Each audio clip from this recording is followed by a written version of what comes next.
ಇಲ್ಲಿ ನಾನು ಮಖಾನ ತೊಗೊಂಡಿದ್ದೀನಿ. ವೆಯ್ಟ್ ಲಾಸ್ ಮಾಡೋರಿಗೆ, ಜಾಯಿಂಟ್ ಪೇನ್ ಇರೋರಿಗೆ ತುಂಬಾ ಒಳ್ಳೆಯದು. ಹಾಗೆಯೇ ಕ್ಯಾಲ್ಶಿಯಂ ಕೊರತೆ ಇರೋರು ಇದನ್ನ ತುಂಬಾ ಚೆನ್ನಾಗಿ ತಿನ್ಬೋದು. ಹಾಗೆಯೇ ಮ್ಯಾಗಿ ಮಸಾಲ ಬೇಕಾಗುತ್ತೆ. ಮೊದಲಿಗೆ ಒಂದು ಕಡಾಯಿ ಬಿಸಿ ಮಾಡಿಕೊಂಡು ಸ್ವಲ್ಪ ಬೆಣ್ಣೆ ಹಾಕಬೇಕು. ಆಮೇಲೆ ಮಖಾನ ಲೋಟಸ್ ಬೀಜನ ಹಾಕ್ತಾಯಿದ್ದೀನಿ. ರೋಸ್ಟ್ ಮಾಡ್ಕೊಳ್ಳಿ. ನೋಡಿ, ಒಂದು ಸ್ವಲ್ಪ ಮ್ಯಾಗಿ ಮಸಾಲ ಸೇರಿಸ್ತಾ ಇದ್ದೀನಿ. ಒಂದು ಸ್ವಲ್ಪ ಖಾರದ ಪುಡಿ ಸೇರಿಸ್ತಾ ಇದ್ದೀನಿ. ಒಂದು ಸ್ವಲ್ಪ ಉಪ್ಪು ಹಾಕೊಳ್ಳಿ. ನೀಟಾಗಿ ಫ್ರೈ ಮಾಡ್ಕೊಳ್ಳಿ. ಗ್ಯಾಸ್ನ ಆಫ್ ಮಾಡ್ಕೊಬಿಡಿ. ನೋಡಿ, ಈ ಥರ ಪ್ರೆಸ್ ಆಗಬೇಕು. ನೋಡಿ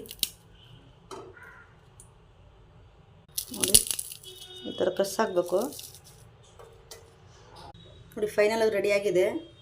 ದೊಡ್ಡವರು ಮಕ್ಕಳು ಯಾರು ಬೇಕಾದ್ರೂ ತಿನ್ಬೋದು. ತುಂಬ ರುಚಿಯಾಗಿರುತ್ತೆ, ದೇಹಕ್ಕೆ ತುಂಬಾ ಒಳ್ಳೆಯದು.